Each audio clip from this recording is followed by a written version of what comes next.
Howdy do y'all, this is John, and today we're talking about Firestarter, a new movie out in theaters right now. And in Firestarter, it deals with this little girl who has these abilities of pyrokinesis and is trying to evade the government.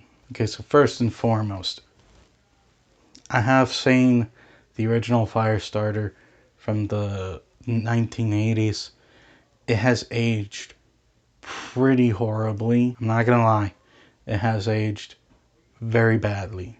Like, very badly. And ultimately, even though I doubted the film, I had an interest in what they could at least do with the concept with today's technology. Because in my opinion, the issue with the 80s movie was they didn't have the technology to do it. Nowadays, we do. We have the technology to pull it off. And I had every right to doubt the movie. Really, only a couple things about the film I could think of that I thought were pretty well done. First of all, the fire effects. Yeah, obviously, they're a lot better than in the original movie. I actually think for the most part they're pretty good. And John and his son Cody Carpenter's music is another thing I liked a lot. John Carpenter and his son Cody, I really liked their music.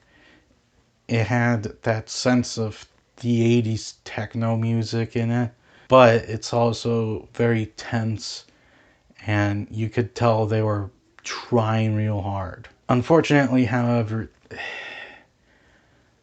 other than the effects guys and the music, it didn't really look like anyone was trying. The narrative is very rushed. The original movie started off pretty much in the middle of the situation going on, and the father and the daughter are on the run. This movie, they spend like the first half an hour trying to detail the events that led up to that, and there's only another hour of the movie left. Everything afterwards, it just felt very rushed. Like they didn't have enough screen time to properly illustrate what is going on. Also, this is based off a book that's over 400 pages long, and an hour and a half is just not going to cut that. 2 hours like the original movie, that could be feasible, but in an hour and a half, especially when you are putting extra details into the story, no. Also, the acting, other than Michael Green Eyes, I just didn't really see anyone as acting very well. Zac Efron has been in this business for almost 20 years, and he's still like very stoic. And it doesn't help that his character is very badly written. For all I know, he's trying his best, but the character is very stoic, and he plays it as that. He shows very little emotion, and there's nothing really interesting about him. The little girl with the pyrotechnic, again, very badly written character. I'm not going to bash the actress too hard because she's a kid. But she's a terribly written character that I just felt no emotional connection to. And lastly, this movie, it's not scary. It's not a scary movie at all. It's just simply a boring movie. Boring movie about boring characters that you just don't care about.